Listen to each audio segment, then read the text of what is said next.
আসসালামু আলাইকুম ভাই। ওয়ালাইকুম আসসালাম। ভাইদা কি খবর? এই তো আলহামদুলিল্লাহ ভালো, কেমন আছেন? এই তো আছি আলহামদুলিল্লাহ ভালো। ভালো আছেন নাকি? হঠাৎ কি মনে করে? যেটা মিষ্টি শুনতে হঠাৎ মিষ্টি মানে? ভাই আমার চাকরি নিয়ে দরকার।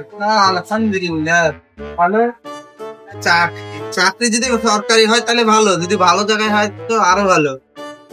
যেমন আমি ভূমি অফিসে চাকরি করি, এখানে তো শো বসে থাকি, কলমের ঘুচা মারি, কাজ টাকা ইনকাম আসে, টেবিলে ফল দেওয়া টাকা, উপর দেওয়া টাকা। হ্যাঁ, তাহলে দিনকাল তো ভালোই ভাই যাচ্ছে নাকি? মানুষ এখন ছোট লাইন আমি শিখে দিছি কিছু। তেলে তল দেওয়া লিতে হবে কিছু, উপর দেওয়া লিচু কিছু লিতে হবে, রান্না তো কিছু আমার যাবে, চাষটা জীবনে কিছু করা যাবে মানে ভাই চতুর্দিকে এসে যদি দিক দিয়ে পারে। তাছাড়া এই 10 টাকা 20 টাকা 20,000 টাকার ইনকাম করে কিছু হবে না। তাহলে ভাই টাকা পয়সা তো ভালোই কামাইছেন নাকি? এই যে আমার 10 তলা বিল্ডিং, ওটাতে কুয়ারি আছে, আমাদের মেদিনীন বারের যে ফ্ল্যাট ছিল, ও এটা আপনার নাকি? এই পাম্পটা তো আমি করে দিলাম। ও, এখন কথা হলো এগুলো কি আমার ইয়ে, তাহলে ভাই এগুলো তো সবার সামনে বলা যায় না, এখন তো নিজের লোক। তো ভাই তুই তো লাইনে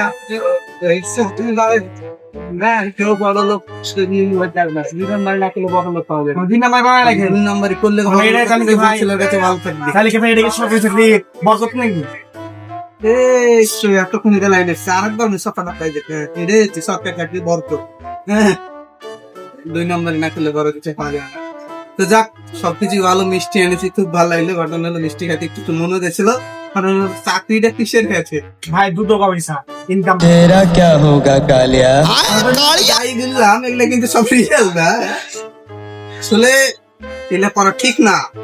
লাগান 10 লাখ। না না, আমি দেখতে চাইছিলাম না আপনি 10 লাখ দেন, আপনি ঘুষ খেয়ে টাকা করে ছেড়ে দেন আমার ফোনে সব রেকর্ড করি। ভাই কি বস ভাই, ঘটনা হলো আমি আসলে বুঝাতে চাইছিলাম টেবিলের উপর দিয়ে ফল দেখলে অন্য বিষয়। না 10 লাখ দেন, কোনো কথা না, 10 লাখ দেন, আপনি 10 লাখ দেন। আমি আগে কষ্ট